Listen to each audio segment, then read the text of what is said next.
안녕하세요. 미래 축산 전망을 예측하여 바라본 서길의 고찰과 취업 계획서를 발표하게 된 17학번 김자엽이라고 합니다. 먼저 서길이란 기업에 대해 간단히 설명드린 후 왜 이 기업을 선정하였는가, 서길에게 있어 나는 어떤 포지셔닝이 될 수 있을지, 그리고 그에 따른 취업 계획서에 대해 발표를 진행하도록 하겠습니다.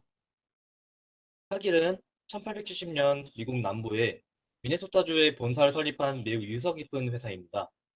지금은 전 세계 농산물 시장에 큰 영향을 미치는 기업 중 하나가 되었죠.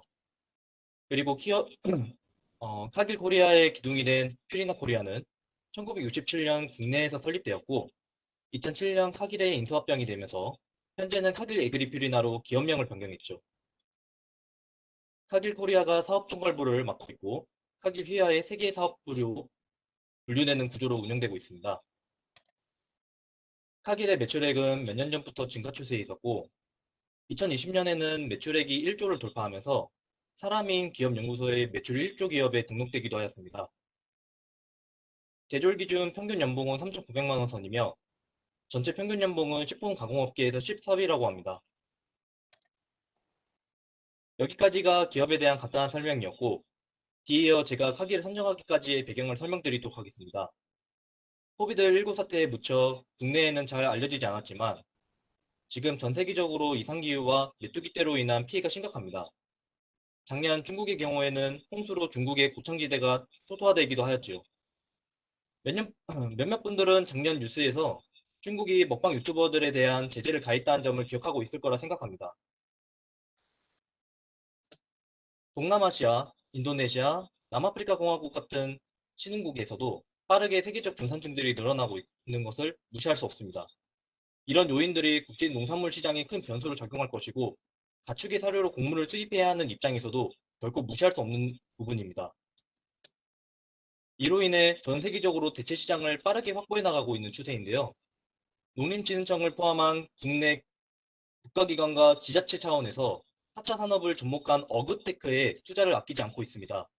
외국에서는 카기를 포함한 다양한 기업들에 의해 대체육과 배양육에 맞는 투자가 진행되고 있고요. 다만 기존의 축산업은 새로운 대체 시장과 경쟁을 할 수밖에 없을 것이고 그 과정에서 축산업계의 구조조정은 피할 수 없을 것으로 전망했습니다.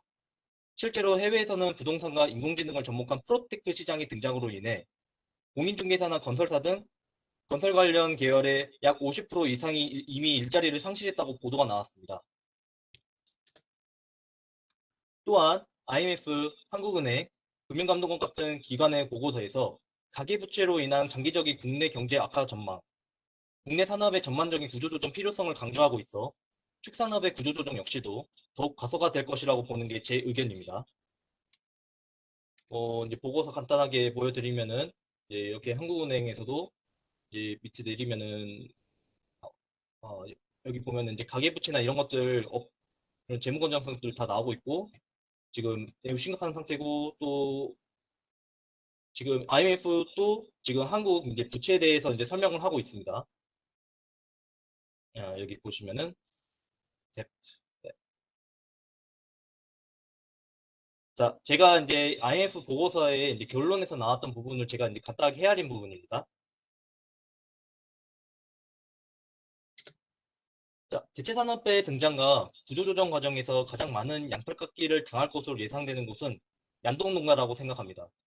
유민윤 교수님도 가축질병학과 인수공통 전염병 관점에서의 대지는 어떤 포지션을 가지는가에 대해서 저보다도 훨씬 더 잘 알고 계시고 식량난에 있어 사람과의 식량 소비 종목의 교집합이 가장 큰 대지는 앞으로 가장 빠르게 사장되어 갈 가축 산업이라고 추측했습니다. 그 밖에는 육류 외 우유나 가죽, 달걀 같은 이제 부산물을 생산하는 가축이 잠재적 위험군, 반려동물 영역은 대체 가능한 방법이 없어 영향이 비교적 적을 것으로 보았습니다. 앞서 말한 내용을 요약하자면 축산업의 매출 규모는 계속 증가하겠지만 그중에서 인건비의 비중은 계속 줄어들 것이라는 게 제 판단입니다. 또한 국제 농산물 시장이 우리 식탁 물가를 결정짓는다고 해도 과언이 아닌 우리나라는 앞으로 변수에 빠르게 대처하는 능력이 강조될 것이고 그 수단 중 하나가 바로 농축산업과 4차 산업과의 연계라고 보고 있습니다. 그런 측면에서 카길은 전 세계 농축산업계에 큰 영향을 가지고 있으며 미래 산업에 투자를 아끼지 않고 있는 큰 잠재력이 가지고 있는 기업이라고 생각되었고 축산업계의 비전이 좋은 회사라 판단되어 저는 이 기업을 선정하게 되었습니다.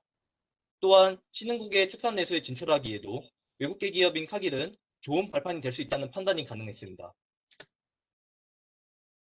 그렇다면 이런 미래 축산의 전망에 대비하여 전 카길에 어떤 포지셔닝으로 가치를 줄 수 있는지에 대해서 생각을 해보았습니다. 그리고 제가 생각하는 이상적인 포지셔닝은 이렇습니다. 축산에 대한 지식과 경험을 베이스로 IT, 그리고 통계와 관련된 영역의 이해도를 쌓아가는 방향이 앞으로의 축산업에서 필요로 할 역량이라고 판단하였습니다. 예를 들어 스마트팜에 대해서 영업을 해야 한다든가 아니면 스마트팜과 관련된 문서 작업을 해야 할 일이 있을 때 기본적인 IT 지식이 없는 사람들은 스마트팜의 시스템과 축산의 연기성을 설명하기 어려울 것이고 축산 지식과 현장 경험이 없는 사람들은 스마트팜이 축산 업계에 어떤 메리트를 가져오는가에 대해 상대방을 설득하기는 어려울 것입니다. 이를 상품으로 축산업계에게 필요성을 강조해야 하는 영업직은 더더욱 난제일 것이고요. 때문에 축산업 현장에 대한 이해도와 IT 지식을 겸비한 기술 영업직은 앞으로 축산업계에서 필요한 인재라고 생각이 들었습니다. 또한 축산 IT 연계에 대한 교육자도 필요로 하게 될 것이고 분석과 검증 단계에서의 통계 영역에 대한 이해도까지 겸비했을 땐 축산 부문의 데이터 사이언티스트까지도 도달할 수 있다고 보았습니다. 따라서 다양한 지식과 경험을 가진 축산 전공에 스마트팜과 같은 4차 산업을 대비한 IT 지식을 쌓고 덧붙여 통계에 대해서 이해도까지 겸비한 사람은 타 전공자들과 타 전공자들을 잇는 매우 중요한 포지셔닝이며 커뮤니케이션을 이끌어갈 중요한 역할을 맡게 될 것이고 저는 이런 쪽에서의 제 자신의 가치를 보이는 것이 이상적이라 생각이 들었습니다. 하지만 이는 먼저 기업에 입사를 해야 가능한 일입니다. 지금부터는 카길에 대한 채용 절차에 대해서 설명을 진행하도록 하겠습니다. 채용 절차는 서류, 실무자 면접, 인적성 검사, 임원진 면접, 합격 순으로 진행되고요. 서류는 정해진 양식이 없는 자유 형식이며 이 기업에 합격한 분들의 스펙에 대한 내용입니다. 또한 면접의 경우 축산 기본 지식에 대해서 물어보는 일은 많지는 않고 살면서 어려움에 처했던 적과 이를 어떻게 대처하는가 같은 자소서를 바탕으로 한 인적성 검사를 선호한다고 합니다. 또한 어렵게 본사에 입사하신 학과 선배님과 연락이 닿아서 인터뷰 약속을 잡게 되었습니다. 아쉽게도 코비드19에 더불어 외국인 출입 금지로 인해 본사 내부는 직접 볼 수는 없었지만 다행히도 본사 앞에서 선배님과 직접 만난 후에 인터뷰는 진행할 수 있었습니다. 질문은 총 9가지를 마련하였고 그에 대한 답변을 카툰식으로 정리했습니다. 먼저 인터뷰 당시에는 입사한 지 3개월이 되지 않았고 영업직으로 입사하여 교육생 신분이었다고 하십니다. 본사에서의 신입사원 교육이 끝나는 대로 지방에서 현장 교육이 진행되며 여기까지 소개하게 되면 배정받은 지역의 지부 영업부장으로 일하게 될 것이라고 얘기를 해주셨습니다. 저는 여기에서 질문을 추가하여 지부 영업부장에 대해서 자세히 물어봤는데요. 판매하는 것은 물론 농장의 컨설팅과 경영 분석까지 맡게 되는 직책이라고 합니다. 또한 배정된 지역의 직원들이 보다 좋은 성과를 거두는 것을 목표로 삼는 관리직이라고 하시더라고요.